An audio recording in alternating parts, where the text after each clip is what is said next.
इंदौर से मेघालय तक फैली एक हनीमून ट्रिप अब बन चुकी है एक चौंकाने वाला मर्डर मिस्ट्री। राजा रघुवंशी और उनकी पत्नी सोनम शादी के बाद घूमने मेघालय के शिलोंग गए। पहले कामाख्या देवी मंदिर में दर्शन किए और फिर पहाड़ियों की ओर बढ़े, लेकिन 22 मई को दोनों लापता हो गए। 2 जून को राजा का शव एक गहरी खाई में मिला और तब से सोनम गायब थी।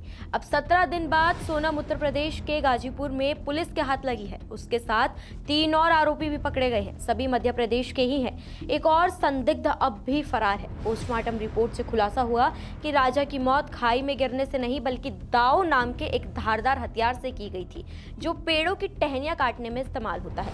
गवाही देने वाले एक लोकल गाइड ने बताया कि 23 मई को कपल एक साथ 3 अजनबी पुरुष भी थे जो हिंदी में बात कर रहे थे।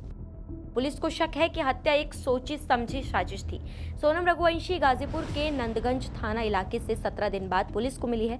गाजीपुर में सोनम को पहले अचेत अवस्था में पाया गया। पुलिस ने मेडिकल जांच के बाद उसे 1 स्टॉप सेंटर में रखा है, लेकिन अब तक सोनम चुप है। इस बीच मेघालय पुलिस उसकी कस्टडी लेने गाजीपुर रवाना हो चुकी है। मेघालय के डीजीपी का साफ आरोप है कि हत्या सोनम के इशारे पर कराई गई और उसी आधार पर उसे और तीनों साथियों को गिरफ्तार किया गया है।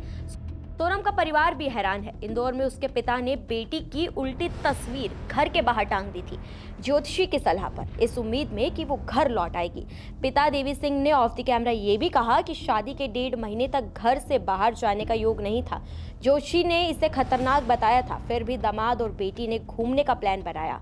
अब बेटी लौटी है, लेकिन सवालों के घेरे में है। बता दें, मेघालय के शिलोंग में हनीमून मनाने गए इंदौर के नवदंपति राजा रघुवंशी और सोनम रघुवंशी के लापता होने की गुत्थी पुलिस ने सुलझा दी है। पति राजा रघुवंशी का पहाड़ पर शव मिला था, जबकि सोनम लापता हो गई थी। क्या सोनम मास्टरमाइंड है या वो खुद किसी साजिश का शिकार है?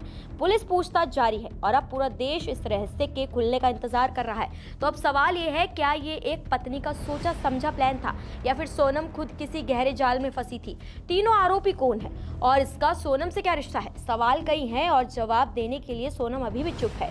इंदौर से मेघालय फिर गाजीपुर तक फैली ये कहानी सिर्फ एक मर्डर मिस्ट्री नहीं, ये है प्यार, विश्वास और साजिश के बीच झूलती एक ट्रेजिक स्टोरी। इस पूरे मामले पर अब आपकी क्या राय है? कमेंट सेक्शन में हमें जरूर बताएं। नमस्कार, मैं हूं मानक गुप्ता। अगर आपको हमारा ये वीडियो पसंद आया हो तो इसे लाइक और शेयर जरूर करें, और हाँ, हमें सब्सक्राइब और फॉलो करना ना भूलें ताकि आप देश और दुनिया की कोई खबर मिस ना करें। तो जुड़े रहिए हमारे साथ और देखते रहिए न्यूज़ 24।